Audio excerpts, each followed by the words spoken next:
All right, we left off in the last video solving, or not solving, but simplifying using our trig identities. And so that's what we're going to go ahead and keep on doing in this video. So what I'm going to look at, again, I have two terms. I have a whole bunch of secant squareds. I don't have any 1 pluses or 1 minuses or anything like that. So instead, what I'm going to do is I'm going to go ahead and try and pull out a GCF. If you look here, they both have a 2 secant squared. So that's exactly what I'm going to pull out, is a 2 secant squared from both terms. And let's go ahead and write what's left once I've pulled that out. So 2 secant squared x is on the outside. On the inside, well, over here, 2 secant squared divided by 2 secant squared cancels out entirely and just leaves me with 1. And then over here, the 2 secant squared and 2 secant squared will cancel out, but I'm left with sine squared. So a minus sine squared x. Okay, now I have a 1 and I have a squared term. Do I have a Pythagorean identity sitting there? Well, let's go up here and let's look.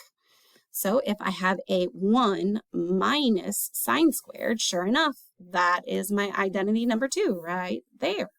So let's go ahead and we'll replace that down here. Instead of it being 1 minus sine squared, instead this is going to be cosine squared. So that's what that becomes right there. And so I'm just going to go ahead and bring down that 2 secant squared that I've got right there. Hopefully you can see it right here, but if you don't, just in case, remember that you have secant squared and cosine squared. Those are reciprocals of one another. Well, anytime you're multiplying something by its reciprocal, it's always going to equal 1. So in this particular case, as soon as I see secant times cosine, I should just turn that into 1. And that's exactly what I'm going to do. But just in case you didn't see it, I'm going to show you how that happens. So secant squared is 1 over cosine squared. And then I'm going to multiply that by cosine squared divided by 1. And you should be able to see it right here, where those cancel out and this just equals 2. Okay. All right, so let's look at this next one right here. So this one right here is a little bit different. I've got a numerator and a denominator on the left, and it's just being added to 2 things over here on the right, but nothing is a fraction on the right. So if I go ahead and I keep these as fractions and I have to add or subtract here, if that's what I do, I have to get a common denominator. So I can kind of look at this and go, what should I do to try and change things? What's going to help me? What's going to hurt me? Let me go ahead and just try something. So here, if I multiply this right side by secant to go ahead and get me to have a common denominator here on left and right, let's see what I end up with. And I would have to do that as secant over secant to get that in that denominator. So instead, what I'm going to have here is sine squared over secant x on the left. And then over here on the right, I'm going to have cosine x, sine squared x, secant x, divided by secant x. Now, this is where you ask yourself, did I really just simplify anything, or did I make things a little bit more complicated? Well, let's try something. And really, truly, that's all you're going to be doing here is just trying things and seeing what works, seeing what simplifies something out further, makes things easier. And really, the only way you can really get there is truly just by practicing, to be completely honest. So here, if I go ahead and do that, I'm going to write this over 1 denominator because I have a fraction plus a fraction, but they have a common denominator. So I'm going to have sine squared plus cosine x sine squared secant x, all of this divided by secant x. Now, don't be tempted to cancel out the secant x right here. I can't do that. Remember that I have to have the term that I need in both sides in order to cancel something out. So don't do that. In fact, that's a huge, huge, huge no. So don't do that. In order to cancel, remember it must be in all terms in my numerator when I'm adding or subtracting. So I cannot cancel anything out in this particular case. So instead of canceling anything out here, since that's not what I can do, I'm going to go ahead and kind of look at this and go, yikes, this looks a little bit overwhelming, but let's see if there's anything I can do. Instead, remember what I just said in the problem before. If I have anything times its reciprocal, that cancels out and turns into 1, doesn't it? So, well, right here, these two are reciprocals of one another, so those cancel out and become 1. So instead, now I just have sine squared plus sine squared, and that's divided by secant x. Okay, all right. Let's see if there's anything I can do with that. So I can go ahead and recognize that I've got sine squared plus sine squared up top, and that's going to turn into 2 sine squared, okay? Now that secant squared is a reciprocal of cosine, right? So that's no different than if I was to divide by 1 over cosine, right? So what I'm going to do here is I'm going to go ahead and recognize that that is my reciprocal, and I'm going to go ahead and change flip, and I'm going to say now I've got 2 sine squared times cosine x. And that's as far as I can go. Now, the reason I knew to stop there as opposed to stopping here is because I just knew that there was more work that I could keep on going. And what I'm trying to do is I'm trying to get it into as few terms as possible. Here it's in 2 terms, and at the end here it's in just 1 term because it's all one thing multiplied together. There's no addition or subtraction. I could have, in the way that I originally saw this problem, was not to go ahead and add and get common denominators. I just know that sometimes students tend to do something like that. So I wanted you guys to see that, you know, just getting a common denominator isn't necessarily always the easiest route to go. Instead, and let me go ahead and retry this a different way so you can kind of see what I mean by this side by side. So let me go ahead and rewrite the problem here. So instead I would have had, oh, that's too thick of a pen. Make that a little thinner. So what I would do here instead would be sine squared over secant squared. Oh, nope, that one wasn't squared. That was just secant. Plus cosine times sine squared. All right. So if I did that the way that I originally looked at it, when I looked at this initially, I said, I've got a sine squared in both terms. So let me go ahead and let me pull both of those out as a GCF. So if I do that, and I go ahead and divide both sides by sine squared,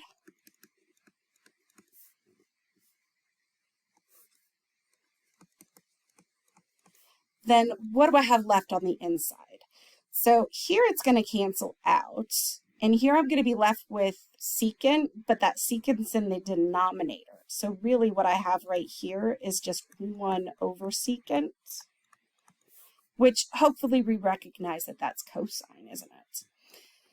So here I'm going to just have cosine x plus, and then here these cancel out right here, and that gets me cosine x. Sorry if you hear my child screaming downstairs.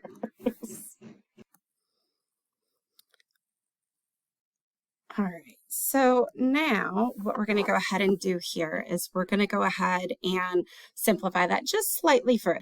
So cosine x plus cosine x, just like before, you know, if I have x plus x, it's 2x. So now I have sine squared x times 2 cosine x. And I mean, that's just written slightly differently than what we had before. In fact, it's written kind of improper because this is a coefficient. So really, this should be written as 2 sine squared x cosine x. And sure enough, if you go back and look at what we had over here, that's exactly the same thing. If you notice this initial step here and how I did everything, this way was a lot easier. So just finding a GCF and pulling that out definitely make things easier for me. Will it always? No, not always. Just, with practice, you'll start to figure out which ways is it going to help more than others, okay? All right, we're going to do one last problem. I'm going to go ahead and warn you right now. This one, it's rough. All right, so when I saw this one right here, initially I thought, ooh, this one's going to be kind of rough. Let's see what we can figure out. The first thing that I did notice, though, is that I have a 1 minus cosine x up here and a 1 plus cosine x here. Anytime I have something like that, oh, why did I just do that? Anytime I have something like that, if I'm adding my fractions here, if I was to go ahead and try and get a common denominator, this would be horribly ugly. I'd have a tangent x on this side and 1 plus cosine x over here. So that means over here, once I go ahead and get a common denominator, I have tangent times 1 plus cosine. And that's just going to get real ugly real fast. So instead, I notice that I have the exact same thing written on top and bottom, except one is a plus and one is a minus. If you recall, if you, for example, have something like x plus 2 times x minus 2, you should recognize that that's what's called a difference of 2 squares. I have the same exact thing on the left and the right within both of my binomials here. And instead, if I was to go ahead and distribute that out and FOIL it, if you will, I have the first term squared minus the second term squared. Well, that's exactly what I'm going to do here. Remember in math that whatever you do, you can do anything you want to a math problem to simplify things and change things up, as long as you're just multiplying by 1, right? Or adding 0, something like that. Well, if I multiply both top and bottom over here on the right by 1 minus cosine x, then I'm not really changing my overall thing, because we can agree 1 minus cosine x divided by 1 minus cosine x is the same thing as 1. I'm taking something and dividing it by itself, and I'm multiplying it to something here. So it's as if I'm multiplying by 1. So I'm just going to go ahead and bring this down. So I've got 1 minus cosine x divided by tangent x. And then what I've got over here on the right, I'm going to go ahead and have sine x times 1 minus cosine x. And then in the denominator, I'm going to go ahead and I would FOIL this out. And if I did that, let me show you what you have. So if I did 1 plus cosine x times 1 minus cosine x, that's going to, again, be a difference of 2 squares. And I can see that right here, because this minus cosine x plus cosine x, those cancel right on out. And it just leaves me with 1 minus cosine squared x. And so, like I said earlier, when I had x plus 2, x minus 2, I'm taking the very first term, and I'm writing that squared. So that's what I have right here. That's 1 squared. And then I'm taking the second term, and I'm writing that twice. I'm saying I have cosine squared, and then I just write the subtraction sign. So that's where I'm getting the difference of 2 squares right here. So what I really have right here on the denominator over here is I have 1 minus cosine squared. Okay, did that really help things out? Well, sure enough, it did, because what is 1 minus cosine squared equivalent to? It's equivalent to one of our Pythagorean identities, sine squared.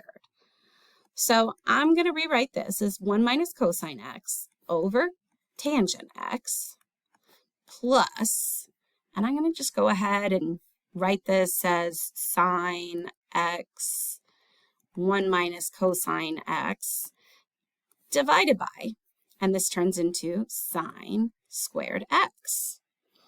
Well, as I've got this written right here, on the right, you should be able to see this. I have a sine x on the outside and a sine squared on the inside.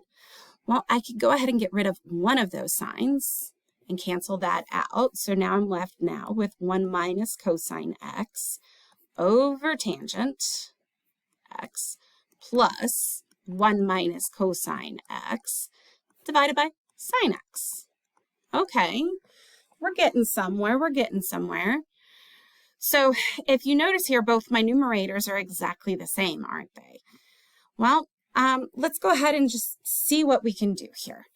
If I go ahead and try and get a common denominator, let's go ahead and do that in order to add these. Now, I can go ahead and multiply this side by sine and this side by tangent, but let's recognize right here that this tangent is sine divided by cosine, isn't it?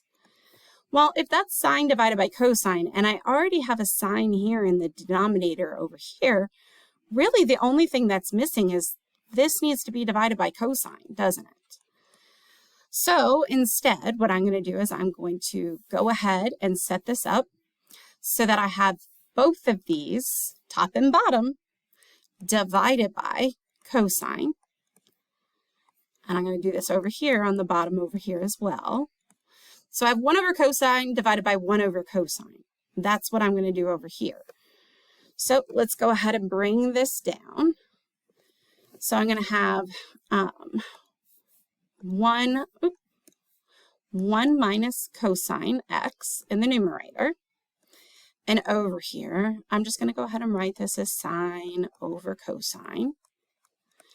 And then over here, I'm going to have this 1 minus cosine x times 1 over cosine x.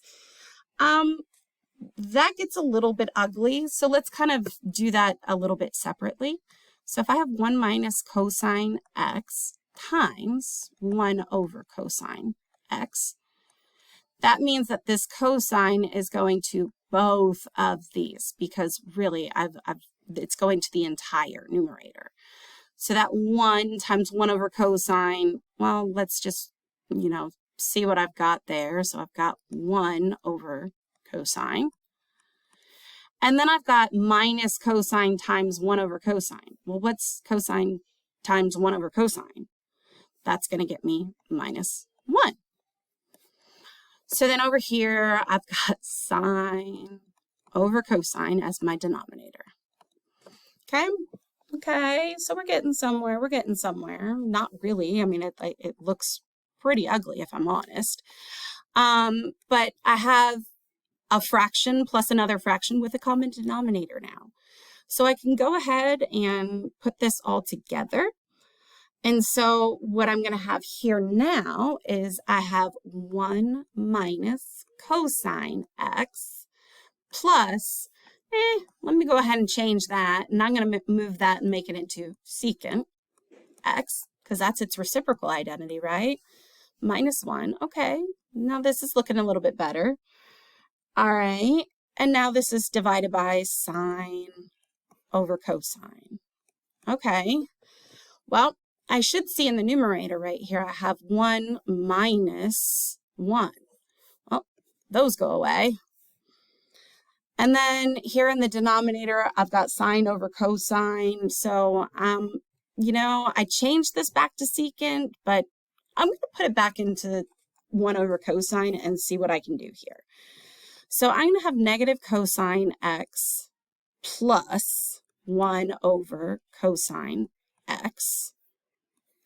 And now I'm going to write these divided by, and I'm going to put it over here as sine over cosine.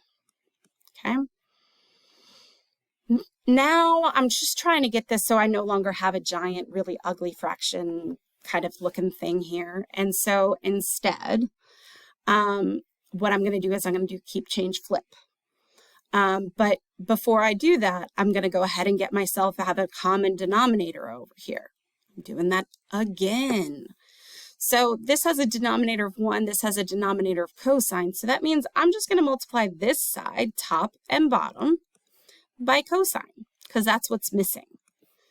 So that's going to get me negative cosine squared x, all divided by cosine x, and then I have plus 1. Okay? And then I'm going to go ahead, keep, change, flip, like I said, get rid of this as division and make this be cosine over sine. Okay, definitely getting somewhere now. So I have something squared and I have a 1 over here in the numerator. So it's good for me to go ahead and recognize that I might have a Pythagorean identity. It's negative cosine squared plus 1. So let's come up here and look at our Pythagorean identities. So I have negative cosine squared, which is what I have right here, and then I have plus 1, which is what I have right here. It's just written out of order. Well, that's okay. So that's a Pythagorean identity right there, and that equals sine squared. So over here I have sine squared over cosine times cosine over sine. Well, I should go ahead and see at this point in time that these cosines cancel out and just one of these sines cancels out. And that leaves me with my final answer, and my most simplified form of this whole thing is just sine x. So this one, like I said, it's ugly. It's not pretty, and it just takes practice. The only way you're going to get through problems like these, practice, practice, practice, practice. All right.